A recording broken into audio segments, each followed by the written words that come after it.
Cuando estamos en estrés, en un estado de estrés, sale este mostrico que era exactamente como a lo mejor tu papá o tu mamá te gritaba cuando se ponía bravo contigo. Y tu mamá lo hacía porque tu abuelita o tu abuelito también se estresaban y se ponían así. Me llegó un niño que tiene 10 años y no es ni siquiera un adolescente. Con 10 años ya está adicto a los videojuegos, pero es una adicción que el niño ya no quiere ir a la escuela. El niño comienza hasta a temblar, le dan ataques de ansiedad si desde que se levanta no está jugando videojuegos. Debemos respetar la naturaleza del niño. El niño varón tiene unas necesidades generalmente diferentes a la niña hembra. Desde edades tempranas hay estudios que muestran que las niñas juegan de una manera y los niños juegan de otra manera totalmente distinta. Incluso los padres de los niños se relacionan de manera distinta basado en su género. El padre va a jugar de una manera más arisca, le va a hacer cosquilla, lo va a tirar y la mamá generalmente va a estar asustada. ¡Ay, no lo tires así, no lo lances! No. Y nos asustamos porque es nuestra naturaleza femenina de protección. En la época actual esperamos que estos niños se sigan comportando como niños cuando por miles y miles de años, ya con 13, 14 años, eran mujeres y hombres. Entonces, en su mente, ellos están sintiendo en su cuerpo que biológicamente ya son mujeres y hombres, pero la sociedad no lo ve como tal y aparte no están desarrollados realmente como para tomar las decisiones por sí solos en cuanto a vivir solos en este momento como es la vida hoy en día.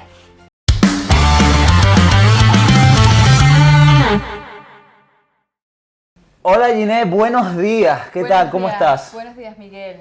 ¿Cómo te recibe Miami? Yo el día bien, de hoy? ayer me eché un bañito de playa espectacular en Miami. ¿Te hacía falta, eh? Sí, me hacía falta, también me hace falta coger un poquito de sol. Estabas pero un poquito bien. blancucho, la verdad. Sí, sigo blancucho, pero esto no hay manera. Bueno, Ginés, somos papás de niños adolescentes, ¿verdad? ¿Y qué tal llevamos eso de los niños adolescentes? Una gran responsabilidad, pero bueno, se lleva sobre la marcha. Aprendiendo día a día, la verdad. También es cierto que venimos reprogramados con una educación totalmente diferente que no tiene nada que ver con los niños de hoy en día, ¿verdad? Por supuesto. ¿Y qué tanto nos cuesta? Incluso hablarles, orientarlos, porque antes no se hablaba. Antes tu padre te tenía ahí ni te decía nada. Antes no se hablaba, antes se actuaba. Se actuaba ahí, un chancletazo y listo. Pero no te preocupes porque hoy vamos a tener una psicoterapeuta. Una luz divina que nos va a guiar. Que nos va a guiar, no solo a nosotros, sino a todos ustedes también, porque nos dará muchos tips para llevar ese día a día con esos adolescentes. Muchos tips y nos va a decir grandes verdades también. Efectivamente. ¿Por qué tenemos con nosotros? Que por cierto, se me olvidaba. ¿Recuerdan el capítulo anterior con Mariela Rosales? Que hablábamos que ella tenía una hija que no sé, bueno, no era, ella era actriz, ¿verdad? Es actriz, pero la hija cogió otro rumbo diferente y la queríamos tener aquí en nuestro podcast. Y evidentemente... La pianista. Sí, la que nos ¿verdad? contó, exacto, la que nos contó. ¡Qué sorpresa! Entonces, Juliet Araujo está con nosotros. 25,000 personas ya la siguen en Instagram y además también está de colaboradora en el canal Despierta América en Miami. Así que, Juliet, buenos días, ¿cómo estás? Muy bien, encantada de estar con ustedes. ¿Qué tal la presentación? ¿La hice bien? Súper. Muy larga a lo mejor, ¿no? ¿Todo bien? Un honor estar aquí. No, honor para nosotros no solo conocerte a ti, sino que también conocimos a tu madre y vaya personaje. Un espectáculo. De señora, vamos, un espectáculo increíble. Bueno, vamos a empezar contigo, porque evidentemente hemos conocido, aparte de tu familia, de grandes artistas. ¿Por qué te dio por irte por otro camino diferente? A ver. Todo comenzó con el arte en sí. Yo desde muy pequeña, desde los 4 años, comencé a estudiar piano y me hice pianista, concertista de piano. Y parte de esta carrera es hacer horas voluntarias en las escuelas públicas, ayudando a niños y enseñándoles música. ¿Y qué sucede? Cuando llego a las escuelas públicas me encuentro con muchos niños sudamericanos y hispanos en general que no sabían el inglés, que tenían lo que se llama acá el bullying, el acoso escolar, de otros niños que sí hablaban el lenguaje y estos niños los hacía sentir mal. Les decían que no eran inteligentes, que eran brutos, los aislaban del grupo de niños y veía lo que estaban sufriendo muchos de ellos. Entonces vi el trabajo de la psicóloga escolar y me fascinó. Dije, este es mi llamado. Te llamó la vocación. Esto es lo que de verdad me llena, ayudar a estos niños a rebasar estos problemas, a adquirir las habilidades sociales necesarias para no ser víctimas del acoso escolar. Y ahí comenzó todo. Fue un llamado, básicamente. Fíjate. O sea, un de llamado. pianista vio una situación, un problema en donde ella se sintió identificada, pero no porque te pasara a ti directamente, sino porque necesitabas darle solución o acompañamiento, ¿no? A ese problema. Viene también de mi historia personal. En la escuela, cuando yo estaba creciendo, también fui víctima del acoso escolar. Ahí está. Había una niña que aquello era, no dejaba que las otras niñas jugaran conmigo, era una tortura mental. Y en ese momento yo hubiera querido tener una persona como soy yo ahora con estos niños para decir, aquí están las herramientas. Tú puedes salir de esto, tú puedes cambiar las cosas y hacerlas diferentes. A veces las experiencias que tenemos en nuestras propias vidas nos guían a que seamos esa luz para otras personas que lo necesitan. Es como si parte de tu herida se hubiese despertado en ese momento, cuando viste esa situación, ¿no? Y sentiste el llamado. Ahí sentí el llamado. A veces uno dice, Dios, ¿por qué me está pasando esto a mí? ¿Y por qué me pasó? Y todo tiene una razón en esta vida. Claro. Te comenzaste a hacer preguntas. Y comencé a hacer preguntas. Y en este momento, para mí poder ser esa persona que yo necesité cuando era pequeña, para estos niños, le doy gracias a Dios de que me ha puesto en ese lugar. Increíble. Bueno, trabajas aquí en Miami, supongo, ¿no? Supongo bien, supongo bien. Y bueno, yo supongo que no siempre has trabajado desde aquí. ¿Empezaste en otro país o directamente ya empezaste tu trabajo de psicoterapeuta aquí en Miami? Comencé aquí ya que fui a la escuela aquí en FIU, Florida International University, fue donde estudié psicología primeramente, estudié también trabajo social clínico, soy licenciada psicoterapeuta, luego continué estudios en España. Ah, sí, en España. Sí. ¿En qué lado, en qué sitio de España? En la Universidad de León. Hice una maestría en neuropsicología en España y también estudié en lo que se llama ABA España. Me certifiqué como analista de conducta y comportamiento, que es, soy Certified Behavior Analyst aquí en Estados Unidos y internacionalmente. Bueno, por cierto, si escuchan un ruidito por ahí, no se preocupen porque creo que las casas de al lado estamos en reforma y bueno, vamos a intentar limpiar este ruido en edición, no te preocupes. Bueno, Ginés. Eso que mencionas que estudiaste neuropsicología y psicoterapia, ¿verdad? Sí. ¿Cómo complementas esas dos, digamos, ramas en tu día a día? Porque tienes niños, ¿verdad? Sí, tengo hijos, tengo gemelitos de 11 años y bueno, ellos son mis grandes maestros. Pienso que nuestros hijos vienen a ser nuestros maestros y enseñarnos en qué necesitamos trabajar. Pero la razón que decidí estudiar neuropsicología es porque trabajo con muchos niños con autismo y Attention Deficit Hyperactivity Disorder, el problema de atención y hiperactividad, y quería comprender mejor qué está sucediendo en el cerebro de estos niños y cómo ayudarlos. Y en ese particular, para las personas que nos están viendo y los públicos que no saben exactamente qué definición es la que acabas de decir, el trastorno de déficit de atención TDA. O hiperactividad es TDA o TDAH, ¿no? Correcto. Y aquí se dice ADHD. Attention Deficit Hyperactivity Disorder. Okay. Entonces, también trabajo con muchas familias hispanas, mayormente familias hispanas, y quería ser capaz de explicarle a los padres en su lenguaje y también aporto consejos en la televisión nacional hispana aquí en Estados Unidos, el canal de Univision. Específicamente estoy más a menudo en Despierta América y otros shows también a los que voy y trato de darle consejos a los padres siempre en español. Claro. Y por lo tanto haber tenido estudios en español me ha ayudado mucho. Me gustaría que de cara a nuestra comunidad y a nuestro público pudieses, digamos, ilustrarnos un poquito esos comportamientos que los padres pueden detectar en sus hijos a temprana edad y que probablemente desconocen que se trata de TDA o TDAH y que les puede ayudar a ellos a poder ayudarlos en ese sentido, dirigirlos a un especialista, un psicólogo, como en este caso eres tú. Bueno, es muy importante prestar atención tempranamente a estas señales, estos síntomas que los niños van a demostrar. Hay veces que como padres nos cuesta trabajo decir el niño necesita ayuda. Los padres generalmente tienden a pensar, bueno, ellos van a crecer, they're gonna grow out of it. Ellos van a crecer y esto se les va a pasar, es una etapa. Y realmente esto no es una cosa tan seria en este momento. Y tristemente se pierde lo que es una ventana súper importante a trabajar, que es esa que se llama el Early Intensive Intervention. Lo que hacemos es una intervención temprana intensiva para ayudar al niño a conocer cómo aprender. No solamente es aprender, pero aprender a aprender y aprender a amar el aprendizaje.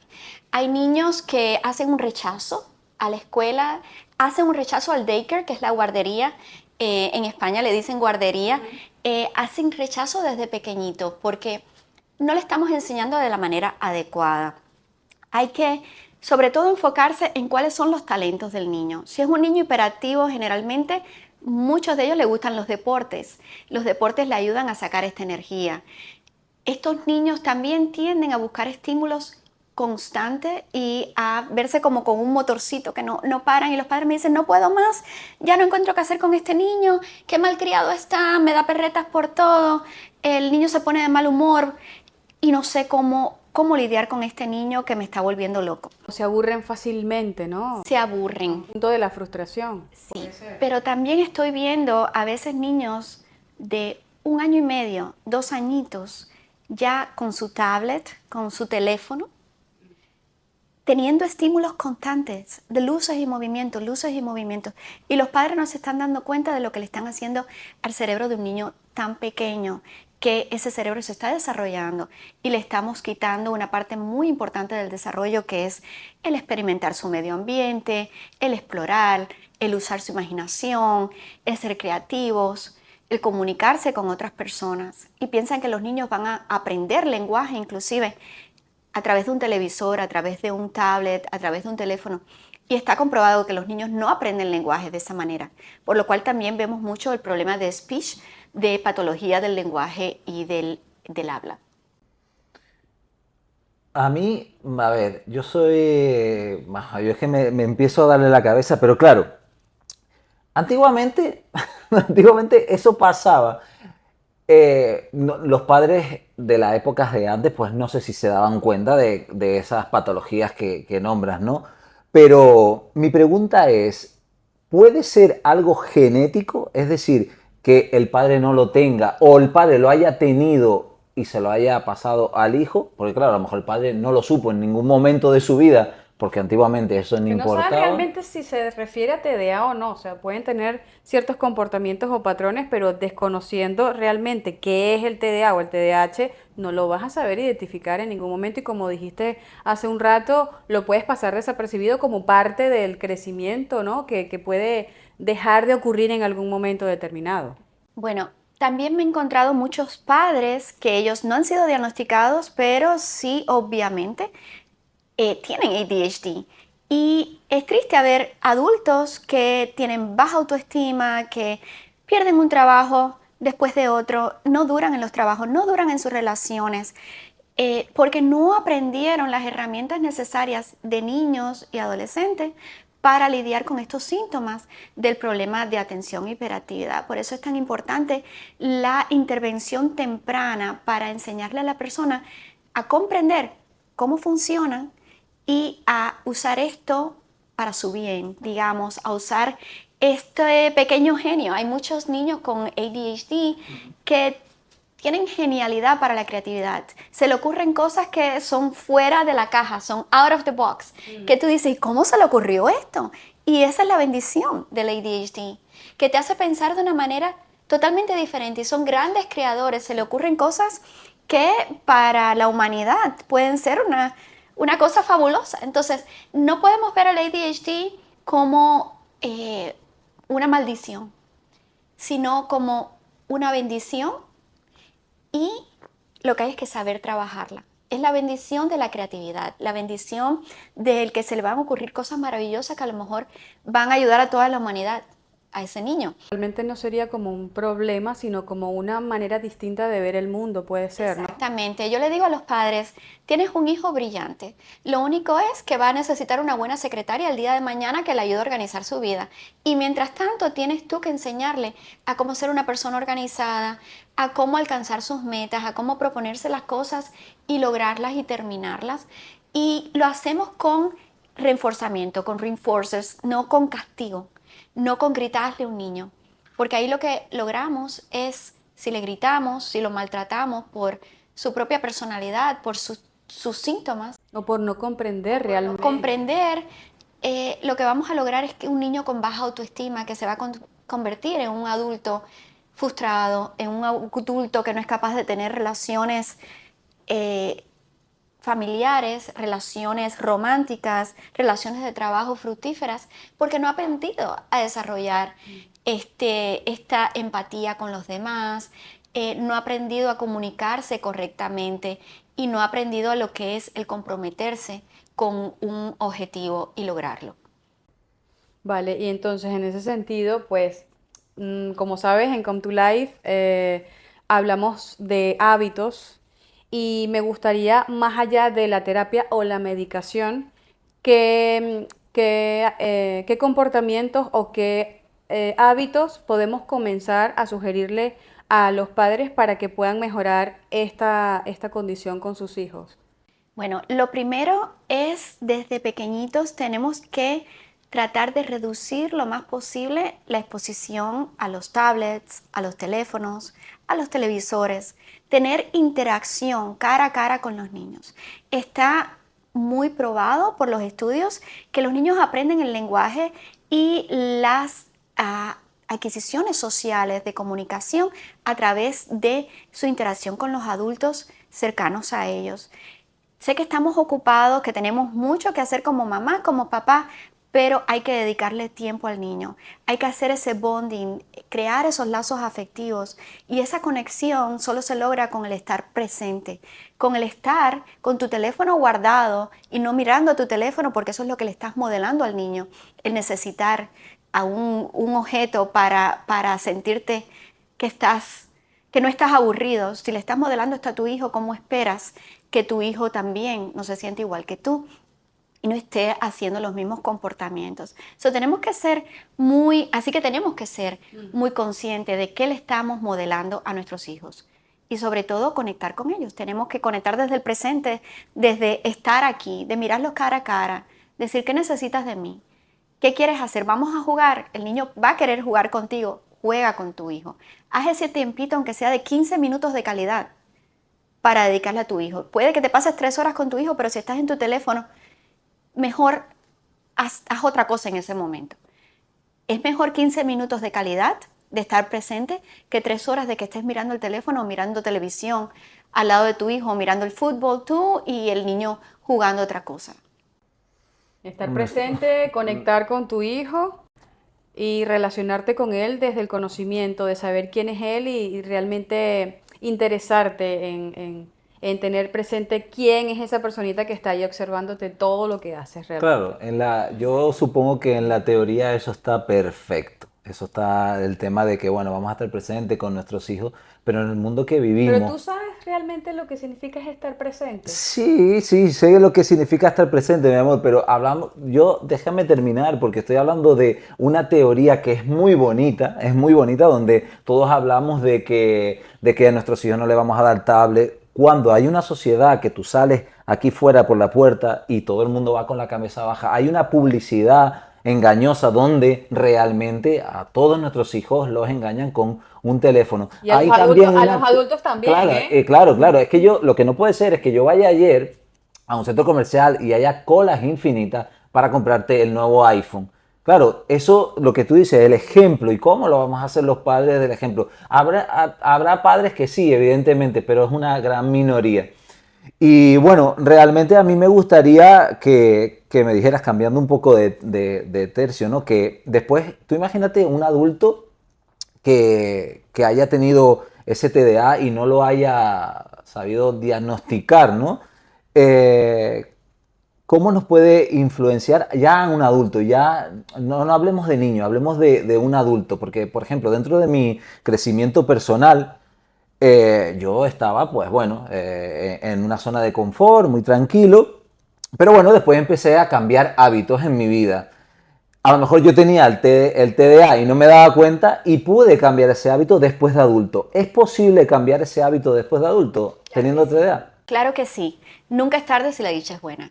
Hay una cosa que se llama la neuroplasticidad y todos tenemos la capacidad de mejorar y ser mejor cada día, aprender habilidades y es un poco más difícil. Es más sencillo cuando empezamos desde tempranito y cuando los niños tienen esta guía de los padres. Ya, pero por eso te Pero digo que nosotros a veces de nuestros padres no, porque ellos no. ¿Qué sucede? No es que no quisieran, nuestros padres era otra generación. Ellos decían, no, este niño es un malcriado, déjame darle 4 nalgadas y ya se va a estar tranquilo, o el cinto, o la chancleta. ¿Y qué sucede? A nosotros a veces nos cuesta el decir, no, este niño es un malcriado, yo voy a actuar diferente. Y ahí es donde viene la parte de ser padres conscientes y decir, ¿cómo me hubiese gustado a mí de niño que me hubiesen tratado? Como padres tenemos que pararnos y decir, cuando yo tenía 12 años, ¿qué necesité en ese momento? Además, no solamente ahí, sino es tu niño de 12 años, que no eres tú. Tú puedes haber necesitado una cosa. Eso, el pararnos y decir, ¿qué pude haber necesitado en este momento? Nos da la perspectiva de necesito pararme, ser consciente y pensar, ¿qué está necesitando mi hijo de mí en este momento? Incluso preguntarle. Muchas veces como padres tenemos un ego demasiado grande y decimos, yo sé lo que mi hijo necesita, yo sé lo que está bien, yo sé lo que está mal y no le damos ni el derecho de hablar a los niños. Pero yo creo que, disculpa que te interrumpa, en ese particular, más allá de saber qué es lo que mi hijo necesita o no, creo que también dentro de la programación que cada uno ya tiene por lo que hizo papá y mamá con nosotros desde pequeños, ya hay un patrón que uno inconscientemente sigue y cree que es el correcto y probablemente uno incurre en errores o en malas decisiones por la programación que ya uno tiene en su cabeza, que digo, bueno, si lo hicieron así conmigo, creo que así lo debo hacer, pero no es así. Muchas veces esto no es ni siquiera algo consciente, es algo subconsciente. Cuando estamos en estrés, en un estado de estrés, sale este mostrico que era exactamente como a lo mejor tu papá o tu mamá te gritaba cuando se ponía bravo contigo. Y tu mamá lo hacía porque tu abuelita o tu abuelito también se estresaban y se ponían así. Entonces ese pequeño monstruo sale cada vez que estamos bajo estrés. Y es una cosa subconsciente. ¿Qué tenemos que aprender? A despertar, a decir, este monstruo está dentro, pero no lo voy a dejar salir. Voy a llamar a la parte consciente de mí y voy a hacer las cosas diferentes. Aquí va a parar conmigo este historial del monstruo saliendo. Yo soy más fuerte que esto y voy a hacer las cosas de una manera inteligente como padre. Y así le vas a demostrar a tu hijo cómo ser un mejor padre, una mejor madre el día de mañana cuando tú tengas tus nietos. Claro, era a lo que yo me refería. Imagínate que, bueno, dentro de esa transición mía personal, yo tuve un hijo en el cual me vio esa actitud durante los primeros 13 años de su vida. ¿Cómo yo voy a poder cambiar? Es decir, ya le voy a quitar el móvil porque él me va a reconocer y porque tú cuando yo era pequeño, cuando te necesitaba y necesitaba hablar contigo, tú siempre estabas con el móvil, papá. Ahora yo puedo hacerlo Entra el porque reproche. yo te vi hacerlo. Entonces ahí empiezan los reproches. Y claro, imagínate, claro, ya has reprogramado tú a tu hijo, el cual tú has cambiado y ahora vas a tener que reprogramar de nuevo a tu hijo para cambiarle un hábito que tú le has enseñado. Entonces, qué difícil, ¿no? Eso me lo topo mucho, hay adolescentes, por ejemplo, esta semana me llegó un niño que tiene 10 años y no es ni siquiera un adolescente. Con 10 años ya está adicto a los videojuegos, pero es una adicción que el niño ya no quiere ir a la escuela. El niño comienza hasta a temblar, le dan ataques de ansiedad si desde que se levanta no está jugando videojuegos. Es algo triste. Entonces, Como una droga. es una droga, se convierte en una droga. Entonces, ¿qué sucede? Como padres, los padres están muy ocupados, trabajan a veces, la mamá tiene que trabajar 2 trabajos, porque acá en Miami pues la vida es muy cara y esa es la queja de muchas madres solteras, de que las pobres tienen que trabajar muchísimo y a lo mejor llegan y están trabajando desde la casa y no tienen el tiempo para sentarse a entretener a sus hijos. Pero a veces hay que buscar la ayuda de un familiar, de una amistad, de una vecina que tenga un niño de la misma edad para que pueda interactuar con otros niños. Y hay que buscar la manera de entretener al niño. Si el niño no está en videojuegos, lo tienes que entretener tú. Eso es lo que yo le digo a los padres. Sí, es trabajo, es un trabajazo, pero va a valer la pena. Vas a prevenir que los niños se te envicien con algo de que realmente no van a sacar un gran provecho. Está bien que jueguen un poco de videojuegos, incluso hay videojuegos que pueden ser beneficiosos para el cerebro, pero Interactivos, claro. Claro. interactivos y educacionales. Dependiendo del contenido del videojuego puede ser beneficioso o no. Exacto. Pero hay videojuegos que son violentos, que son cosas inapropiadas para los niños, o tienes que estar monitoreando qué están jugando. Y sobre todo es el reducir el tiempo que están con estas devices, con estos objetos electrónicos. Y esto es con actividades, con cosas divertidas, llevártelo a un parque de agua, llevártelo a un museo, llevártelo a hacer cosas que al niño le diviertan, no solo cosas que te diviertan a ti. Porque los padres me dicen, sí, yo lo saco de la casa, pero ¿a qué lo sacas? ¿Son cosas que le gustan al niño o son cosas que te gustan a ti? Hay que buscar qué es lo que le gusta al niño y conectar desde ahí, buscar actividades. Y eso es parte de ser padres. Traemos a estos niños al mundo y son una responsabilidad que tenemos que asumir, que vamos a tener que hacer cosas que no nos divierten. Yo soy madre de 2 varones y a veces me toca hacer cosas con ellos de puro varón y a mí me gustan las cosas de niñas, pero me toca hacer las cosas de varones. Complicado, en ese aspecto es muy complicado porque no sabemos realmente para los padres que tenemos varones, yo que soy mujer, cómo conecto con mi hijo varón en el comportamiento de lo que él está necesitando como varón. Y muchas veces yo me he visto en esa dificultad de decir qué puedo hacer para llamar la atención de mi hijo varón y poder captar realmente lo que él está necesitando. Ese aspecto se me ha dificultado muchísimo. Es importante que como madres sepamos cómo lidiar con un hijo varón, incluso como padre. No se cría igual una niña hembra que un niño varón. Puede que esto no sea muy políticamente correcto el decirlo. Hay personas que dicen que lo que es la definición de el gender, de género, es algo creado por el medio ambiente, pero realmente nuestros cerebros funcionan de manera diferente. Y esto es algo que debe ser respetado. Debemos respetar la naturaleza del niño. El niño varón tiene unas necesidades generalmente diferentes a la niña hembra. Desde edades tempranas hay estudios que muestran que las niñas juegan de una manera y los niños juegan de otra manera totalmente distinta. Incluso los padres de los niños se relacionan de manera distinta basado en su género. El padre va a jugar de una manera más arisca, le va a hacer cosquilla, lo va a tirar y la mamá generalmente va a estar asustada. ¡Ay, no lo tires así, no lo lances! No. Y nos asustamos porque es nuestra naturaleza femenina de protección. Sin embargo, es importante cuando los padres juegan y hacen aventuras con los niños y juegan de esta manera. Es lindo el respetar y apreciar esta diferencia entre hembras y varones y darle a los niños lo que necesitan. Yo estoy totalmente de acuerdo. Yo estoy Yo, si totalmente de fuera, yo acuerdo. no soy padre de niña, pero evidentemente yo, señores, no voy a tratar a mi reina igual que a mi hijo. Aunque mi hijo lo trato como un rey, pero a él le doy más caña. A él le doy más caña. Yo no voy a tratar a mi princesa igual que a mi hijo, porque genéticamente yo estoy de acuerdo de que son totalmente diferentes. No intenten inventar cosas nuevas, porque no. La niña es niña y el niño es niño. ¿O no? Yo estoy totalmente de acuerdo con eso. Y me encuentro con padres que tienen niñas hembras. Tengo un amigo que tiene 2 gemelitas hembras y él deja que le pinten las uñas, que le hagan como que van a la peluquería y le toca pues pintarse las uñas de rosado. Yo me dejaría pintarla, hacerme moñitos y pintarme las uñas, claro. Ponerte un tutú si es necesario, de bailarina. Claramente. Y eso es parte de ser padres. A mí muchas veces me toca, pues me llevo a mis hijos a las montañas, me los llevo a enseñarles supervivencia. Les encanta el estar escalando montañas llenos de lodo. Fuimos a Arizona hace poco y estábamos llenos de un lodo rojo y que aquello era hasta los ojos prácticamente. Claro, que para ellos eso es aventura, ¿no? Dices, y yo no voy a estar pensando, ay, mi pelo que se me ensucia. No. Si eres madre de un hijo varón, puede que a una niña le gusten las aventuras y tal, y a mí me encantan las aventuras, pero si eres madre de hijo varón, pues te toca salir a la naturaleza, explorar, enseñarles. Yo misma no sé cómo arreglar cosas, pero trato de que cada vez que viene el plomero a la casa, como a ellos les gusta aprender a arreglar cosas, pues que aprendan.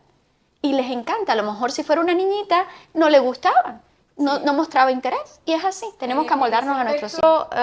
Reconozco que dentro de mi proceso de ser madre, incurrí en mi programación donde cuando yo era pequeña me sobreprotegieron extremadamente en muchos aspectos y con mi hijo me comporté de esa manera y creo que en ese aspecto pude, bueno, él hubiera no existe, ya eso no importa ahora mismo, ¿no? Pero pude haber sido un poco más, digamos, en ese aspecto aventurera como para fortalecer o reforzar las fortalezas de mi hijo como varón.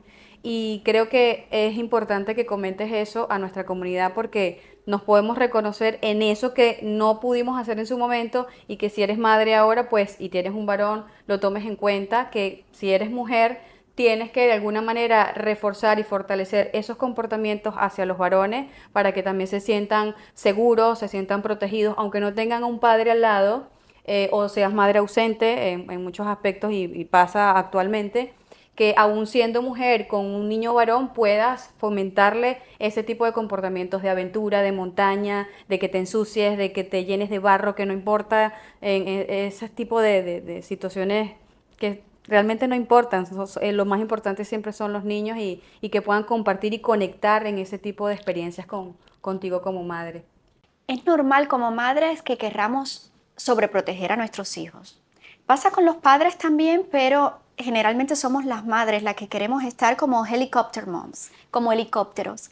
Y no nos estamos dando cuenta que estamos desprotegiendo a nuestros hijos en la sobreprotección. La sobreprotección no es proteger a nuestros hijos, sino desprotegerlos.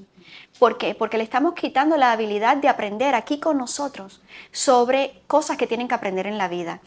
Sí, le van a pasar cosas. A veces queremos tenerlos como en una cajita de algodón y que nada le pase, pero es que si no le pasan aquí con nosotros y le enseñamos a procesar esto, ¿qué va a suceder? Que el día de mañana le van a suceder estas cosas cuando se van al college, a la universidad, y va a ser un desastre.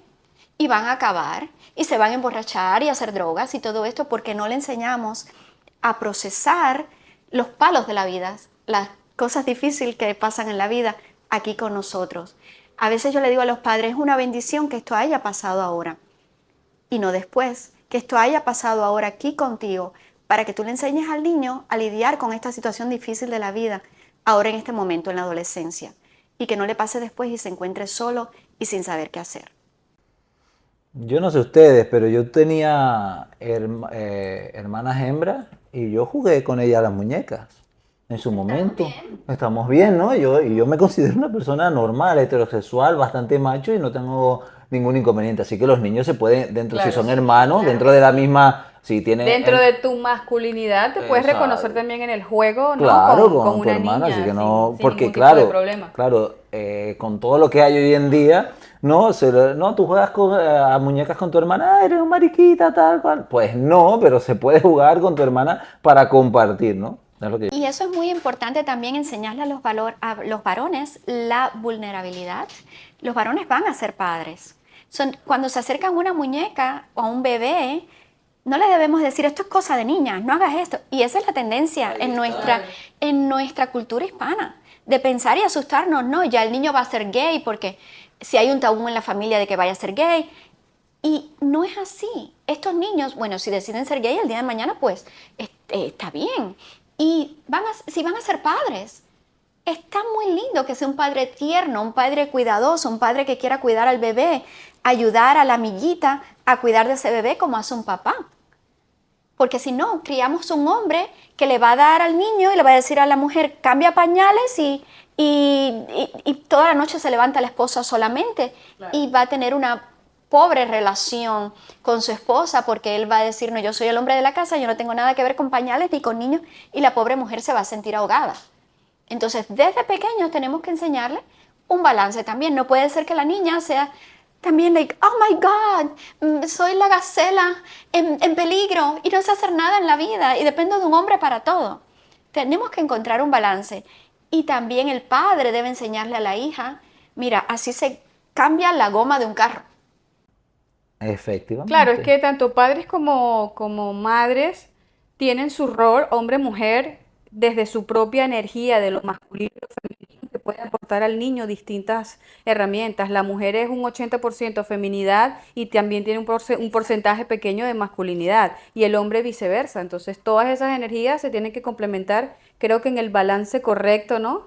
Para que el niño se pueda desarrollar, o la niña, de la manera más sana posible. Pero claro, estamos en una sociedad donde lo blanco es negro y lo negro es blanco y todo es totalmente ambivalente. Es complicado ahora mismo ver ese balance. Sí, incluso, por ejemplo, a veces notas que cuando están los adolescentes aprendiendo a conducir, aquí los carros generalmente son automáticos, no son mecánicos. Como en España te encuentras, ¿no? Sí, mecánico sincrónico, sí. es lo mismo, mecánico y sincrónico es lo son mismo. automáticos son automáticos y no tienes que estar cambiando, no es Steve Shift, que es el otro que tienes que estar con la palanca, pero generalmente a los varones sí se les enseña a manejar esto. ¿Y qué sucede? Yo le digo, enseña a la niña también, porque si el día de mañana ya se ven un aprieto. Pero en las autoescuelas no hacen distinción, ¿no? No hacen distinción, pero le enseñan automático. Generalmente son los papás los que enseñan, los padres, los que enseñan a los adolescentes a manejar, y ves que los varones saben y las niñas no. Y digo, si tu chica, tu niña, se va mañana para la universidad, aquí cuando tienen 18 años se te van de la casa y ya generalmente no regresan nada más que para las fiestas. Y ella se ve en un aprieto, ¿cómo va a salir de esto si no sabe conducir? Un Steve Shift, un carro que tenga que, sí, exacto, que hacer cambios y cosas así. A la hembra también hay que enseñarle cosas para que se valga por sí misma, de entender un mínimo técnico de mecánica, porque si te quedas en el medio de una carretera, que por lo menos sepas qué hacer o por lo menos lo básico. Y cosas así. Al varón hay que enseñarle a cocinar, hay que enseñarle a hacer el laundry, a lavar su ropa, a doblar su ropa, a ser organizados y limpios, porque si no van a ser un desastre. Claro. Y tristemente en nuestra cultura me dicen, no, él es varón, él no tiene que limpiar, él no tiene que cocinar, esto es cosa de niña. Y regañan a la hermanita si no ha arreglado la cama del varón y el cuarto del varón. Claro, es increíble porque tú ves a los niños pequeños y, bueno, el otro día lo comentábamos, ya las niñas la reprograman con su carrito con el cochecito, y con el niño, y a él le dan un coche y un destornillador. ¡Wow! Es increíble la reprogramación, tan increíble que, claro, que desde pequeñitos ya lo están preparando para la vida. A mí me parece una ilusión. Ahora mismo estoy así como que pasando película, ¿no? Y creo que cuando eres madre, yo creo que ni siquiera somos conscientes desde qué momento debemos comenzar a fomentarle estas independencias a los niños. Claro. Yo ahora mismo, mi bebé tiene 14 años, mi bebé. Y yo digo, ¿en qué momento debí enseñarle tanta independencia cuando siempre lo vi como un niño pequeño al que quería proteger, al que quería arropar? Pero tampoco era consciente, ¿no? De muchas cosas y muchas sobreprotecciones que yo fomenté en él por mi programación propia. Pero me pregunto, ¿en qué momento uno puede ser consciente de decir cuándo deja de ser un niño y cuándo tengo que fomentarle tanta independencia y que se sepa valer por sí mismo? Realmente el tiempo pasa demasiado rápido. ¿Y qué sucede? A esa edad, a los 13, 14 años, ellos empiezan a decir, mamá, ya no necesito tu ayuda. Mamá, yo pienso esto. tienen lo que se llama el independent thinking, la habilidad de pensar independientemente de ti. Y eso es muy duro para muchas madres. El dejar a los niños ser ellos, pensar por sí mismos. Incluso una amiga me decía ayer, ya no sé qué decirle a mis hijos porque todo lo que le digo me dicen, mamá, tú no sabes nada. Y así me dicen también muchos pacientes. Me dicen las madres, no, mis hijos me tratan como si yo no supiera nada, como si yo fuera un cero a la izquierda. Y le digo, mira, tienes que respirar profundo y darle gracias a Dios de que tu hijo ya no te está necesitando para que pienses por ella o por él, sino que ha aprendido a pensar por sí mismo. Y esto es fundamental en la vida. Tu hijo necesita pensar por sí mismo, necesita crecer, necesita en este momento que tú le des la libertad, claro, que no haga cosas que sean peligrosas para ella o para él, pero que sí tenga ese sentido de decir, yo soy un ser soberano y se me está respetando, se me están respetando mis pensamientos, se me está respetando mi espíritu y mi alma. Estoy siendo escuchado y estoy siendo apreciado por quien soy. Esto es genial porque este niño va a crecer siendo una persona segura de sí misma, una persona que no va a ser fácilmente engañada por otros y que va a decir, esto es lo que yo pienso y voy a defender lo que yo pienso y voy también a respetar el pensamiento de los demás. Y ese es el momento en el que uno como padre dice, siento que somos extraños o que mi hijo está siendo un completo extraño dentro de la familia porque no sé qué quiere, no sé qué piensa, siente una distancia, un cambio brutal donde tú dices, ¿quién es mi hijo ahora mismo? O cómo nos ve ellos a nosotros. Eso va a pasar casi siempre en la adolescencia. ¿Qué sucede? Hace unos cuantos añitos atrás, digamos en el tiempo medieval, nosotros ya a los 13, 14 años nos casábamos, nos casaban y nos buscábamos nuestra propia finquita. En las villas estábamos a lo mejor cerca de nuestros padres, pero teníamos nuestra finquita ya con 13, 14 años. Entonces ahora, en la época actual, esperamos que estos niños se sigan comportando como niños cuando por miles y miles de años, ya con 13, 14 años, eran mujeres y hombres. Entonces, en su mente, ellos están sintiendo en su cuerpo que biológicamente ya son mujeres y hombres, pero la sociedad no lo ve como tal y aparte no están desarrollados realmente como para tomar las decisiones por sí solos en cuanto a vivir solos en este momento como es la vida hoy en día, porque es mucho más complicada que en la época medieval, pero estamos lidiando con esto. Es normal que el niño quiera una separación de los padres y de decir, este es mi espacio, por eso a veces no quieren que entres a su cuarto, porque esa es su pequeña villa, esa es su pequeña granjita, y yo por lo menos tengo mi territorio aquí, tú tienes tu territorio allá. Y hay que aprender a respetárselo. Claro, mientras no estén trayendo drogas para la casa, o alcohol, o cosas que sean malas para ellos y lo pongan en peligro. Por lo cual hay que hacer un trabajo desde antes, para en sí que haya esa confianza de que el niño te vaya a decir, mamá, me está pasando esto, papá, me está pasando esto.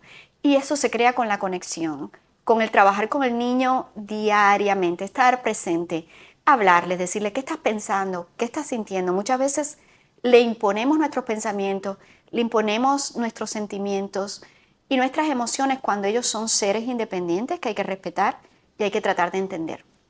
¿Cómo yo? Vuelvo a la teoría, está bonita, ¿vale? Perfecto, me encanta. Dame truco, dame Sí, truco. pero imagínate, yo me siento con mi hijo por la mañana, mientras está desayunando antes de ir al colegio. Papi, ¿qué te pasó? Tal, ¿cómo estás? Cuéntame, tienes que hacer esto, recuérdame. Y él te dice, ¿me quieres dejar en paz? Que es temprano por la mañana, no me comas la cabeza, que es muy temprano, déjame. ¿Sabes cómo hago esa proximidad? En serio, ¿Cómo- pa, estoy cansado. En serio, pa, déjame tranquilo, que estoy cansado. Cansado, acabas de dormir 12 horas, ¿cómo que cansado? Sí, estoy cansado. Normal que quiera dormir así porque está todavía creciendo. Los hombres crecen hasta los 25 años. Entonces, Coño, ¿no era hasta los 21? bueno, hasta los 25. Hay hombres que crecen hasta los 25, además que maduran mucho más tarde que las hembras. Sí, hay que respetar el horario del niño, hay que respetar ese espacio. Y no solamente con nuestros hijos, sino con nuestras parejas. Hay que respetar si la persona está receptiva o no en ese momento. Por ejemplo, si estás casada, y tu esposo o esposa llegó del trabajo y viene con hambre, viene después de trabajar 12 horas de trabajo y dice, ahora quiero hablar de nuestra relación y del romance y no, y lo que necesita es comer en ese momento porque está muerta de hambre o muerto del hambre y viene frustrado y estresado. Y si te pones a decirle, no, todo lo que me ha pasado y yo no puedo creer y este niño y a darle la queja del niño, tu esposo o esposa no va a ser receptivo con lo que le vayas a decir en ese momento. Igual pasa con los hijos. Si vienen cansados de la escuela de estar 7 y 8 horas haciendo matemática, inglés o español, ciencias, y les pones a hacer tarea inmediatamente, no te las van a querer hacer. Porque van a decir más de esto. No, necesito un break, necesito tomarme un espacio, comer una merienda, relajarme, a lo mejor ir al parque un rato y después regresar. Hay que ser receptivo a la energía de la otra persona. Esto sucede con nuestros hijos, no es nuestro esquema, no es nuestro horario. Es respetarle su esencia y ver el momento adecuado. Energéticamente, todo es energía en la vida. Hay que saber dónde entrarle, cómo acercarnos a ellos y estar abiertos a no imponernos, no. Nosotros como padres tenemos egos enormes. Que nos escuchen. Y queremos controlar el momento en el que ellos tienen que escuchar y conectar con nosotros y darnos un abrazo porque sí. Eso. Y no es a través de la fuerza, sino de el relajarnos, abrirnos a ellos, estar desde el amor, poner nuestro corazón bien grande y abierto y decir, estoy aquí, estoy presente si me necesitas. Justamente quería ir a ese punto, porque claro, tenemos un momento en donde queremos iniciar conversación con nuestros hijos sobre temas muy difíciles, pero no sabemos quizás cómo hacerlo. Entonces, como un iniciador de conversación, ¿qué podríamos hacer o cómo podríamos entrar en conversación con nuestros chicos tratando de algún tema difícil y saber llegarle en el momento preciso o de la manera correcta a través de las palabras? Esa es una pregunta muy buena. Una pregunta que me hacen los padres a veces es, por ejemplo, con el tema de la guerra, temas difíciles, temas financieros, temas de inmigración aquí en Estados Unidos, que hay familias que de pronto los padres desaparecen de la noche a la mañana. Y cómo preparas a tu hijo para que un día a lo mejor estos padres que no tienen un estatus migratorio estable en los Estados Unidos de pronto se los llevan. Son temas muy difíciles que dice, ¿cómo le entro a mi hijo con este tema? ¿Cómo le hablo a un niño pequeño de este tema? Y es muy importante preparar a nuestros hijos para cualquier cosa que esté pasando en la sociedad. Incluso yo le digo a los padres que están en esta situación que hagan planes específicos y se lo expliquen a los niños desde el nivel que ellos están en su etapa de desarrollo. A niños más pequeños se les explica de una manera bien sencilla y a niños más grandes se les explica desde el punto de vista de donde ellos están. Por lo cual es fundamental preguntarle, ¿qué has oído de esto? ¿Qué has sabido de este tema? ¿Me puedes explicar qué estás pensando sobre esto? ¿Qué has escuchado? Y ahí comenzar. A lo mejor el niño no ha escuchado de esto para nada y tú vas a venir agresivamente a decirle todo sobre la guerra y asustarlo o asustarla. Entonces tú dices que es como un intercambio de información en donde tú necesitas saber primero qué piensa él acerca de un tema en particular y ya conociendo qué es lo que sabe, poder abordarlo de la mejor forma, ¿no? Guiarlo en la forma en que tú quieres darle la información.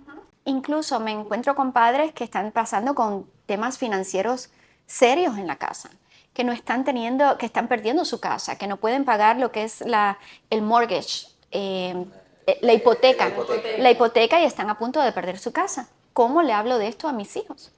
Y yo le digo, tienes que hablarle de esto. No puedes estar manteniendo esto un secreto. Tu hijo tiene que ser parte de un equipo familiar para ahorrar, para lograr objetivos específicos.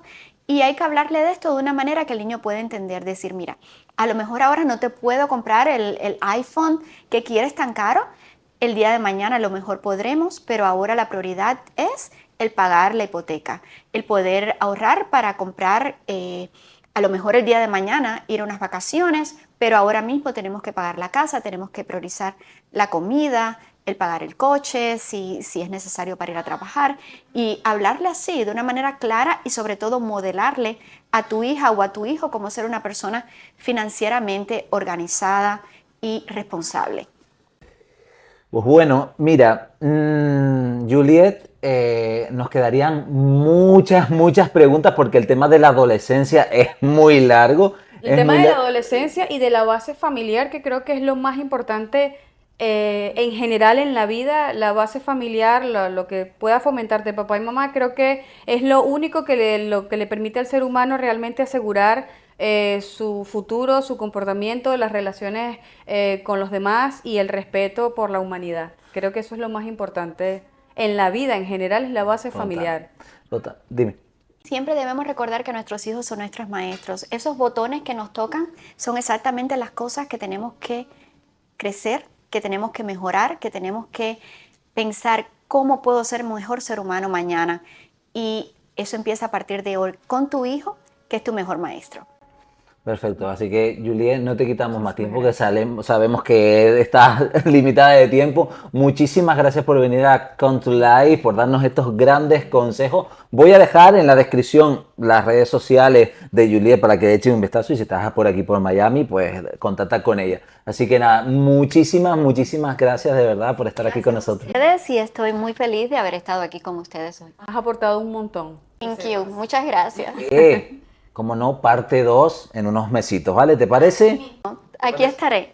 Pues vale, a ustedes nada, decirles que si te ha gustado este ratito que hemos hablado tan interesante y si eres papá de niños adolescentes y si eres papá con niños con TDA, pues estate muy pendiente porque esos niños necesitan mucha atención. Así y tú también necesitas atención. Exacto, van los dos.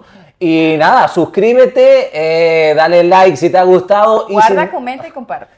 Exacto, si nos escuchas en Spotify, por supuesto, 5 estrellitas. Nos vemos en el siguiente episodio. Besitos, chao, adiós.